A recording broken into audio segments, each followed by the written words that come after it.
नमस्कार जय जगन्नाथ समस्त को देखो इसरो आसी केवल ग्रेजुएशन कंप्लीट करथिबा पिलांग पई पाखापाखि 244 टी पाखापाखि 244 टी पोस्ट आसी ठीक अछि जो माने सेंट्रल गवर्नमेंट जॉब करबा चाहउछंती एडी ISRO space and research organisation पई जो भी डिपार्टमेंट पई अपन जान स्पेस स्पेस प्रोग्राम रे आपन शामिल करा जिवो सेंट्रल गवर्नमेंट भी आ जहार ड्रीम थिबो स्पेस रिसर्च सेंटर रे काम करिया पई से जब अप्लाई कर पारिबो आ बेसी भी क्वालिफिकेशन मागेनी केवल +3 विथ 60% मार्क मागिछि बोधे देखिबा आगु जाई कि देखंदु एटा होछि isro.government.in एई वेबसाइट एटा ऑफिशियल वेबसाइट रे अपन जाई के देखि पारिबे ठीक अछि त हमें जिबा देखिबा एडवर्टाइज नंबर देखिबा दिए देखंदु ए देखिबे ए देखंदु आपनकर advertise number ICRB 01 AJPA 2026 Etah 27/7/2026 requirement to the post ई जोटा ये जो देखुं आपंकर यहाँ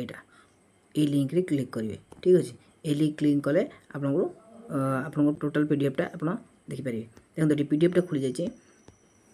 ये आसी बाइलैंग्वेज एडवर्टाइजमेंट यहाँ क्लिक करेंगे ठीक अच्छे ये देखो खोलीगला एडवर्टाइजमेंटा देखो ये कौन है कि आपंकर ये देखो अंतरिक्ष विभाग सरकार department of space government of India देखो ये आम देखा कौन कौन एलिजिबिलिटी मागुची एग्जाम फी केते रहइबो केते पोस्ट अच्छी आउ केते आ कोडी एग्जाम हम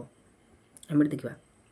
इसरो रे काम करिया गले जोड़ी डीओस ब्रांच सेक्रेटरी जोड़ी अच्छी से जगार से स्थानटा से देइची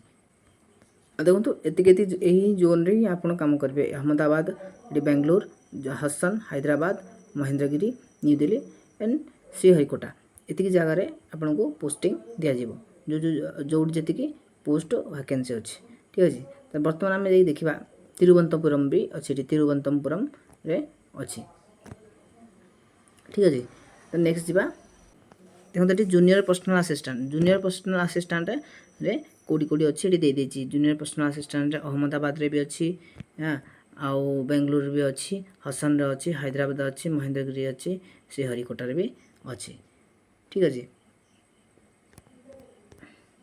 सेमती अपर डिवीजन क्लर्क भी बेंगलुरु केवल अच्छी एवं स्टेनोग्राफर बेंगलुरु केवल अच्छी बाकी assistant for filling of the autonomous institute under department of space Ahmedabad Sriharikota and Thiruvananthapuram रे अच्छी टोटाल पोस्ट मिसेकी रोचे पाखापाखि 244 पोस्ट ठीक अच्छे बर्तमान आम देखा आवेदन फी केते आवेदन फी केते रहिबो एठी देखंतु 500 टका तो पाखापाखि रहिबो 500 टका मिनिमम रहिबो फी एंड हाँ देछि आवेदन शुल्क पेमेंट भी पेमेंट आपनकर भी रिटर्न हो जो जदि आपण एग्जाम अपियर करू चंती जदि आपण एग्जाम अपियर करचंती ताले आपनकर 500 टका जोटा देइथिबे फॉर्म फिल बेले सेटा रिटर्न हो जिवो ठीक अछि कोन प्रॉब्लम नाही एठी देखंतु रिफंड पॉलिसी दे देछि एठी रिफंड पॉलिसी दे देछि ठीक अछि तो बर्तमान देखिबा प्रथम क्वालिफाई मार्क केते मार्क परीक्षा हम ये देखो 150 मिनट परीक्षा माने 2.5 घंटा परीक्षा हम बाकी मार्क केते रहइबो पाखापाखि 200 मार्क परीक्षा रहिबो ये हम सिलेबस भी देखिबा उथरे ठीक अछि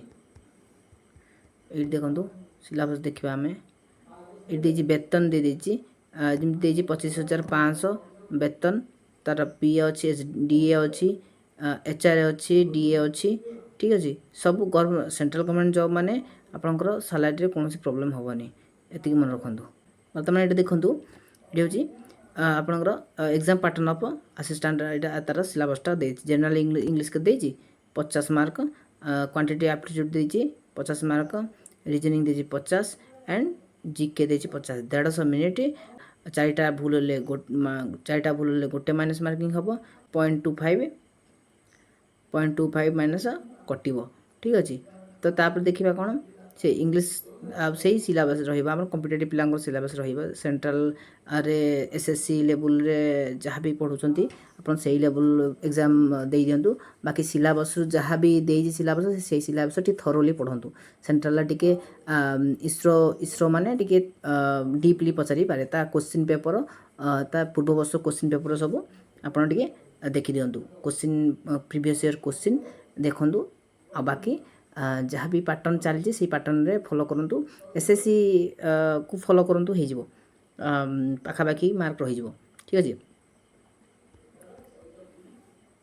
तापर रहबा आपन स्किल टेस्ट ये स्किल टेस्ट हम एग्जाम रे स्किल टेस्ट भी मागुची जो ये देखंतु गोटे जिनस छाड़ी देला में ये 28 वर्ष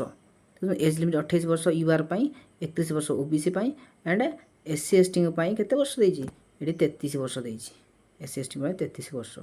ठीक अछि। एति ए डेटा देखि देथिबे ए डेटा आगरु आपन जन्म हेतिबे कि न हेतिबे। हाँ ये देखंतु क्वालिफिकेशन एलिजिबिलिटी देखो 60% मार्क मागुची +3 60% मार्क +3 60% मार्क एटा मागुची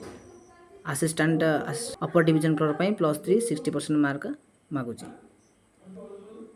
आशा करते आप बुझी पारुथिबे जदि किसी प्रोब्लेम होची आपण कमेंट कर सेक्शन कमेंट रे जणाइबे जहाँ हेल्प दरकार मु कह देबी बाकी ऑनलाइन स्टेप बाय स्टेप जतले अप्लाई हबो मु वीडियो नै आसीबी। आज में एति की पुणी नुआ वीडियो रे नुआ अपडेट नहीं कि आसबे। धन्यवाद। जय जगन्नाथ।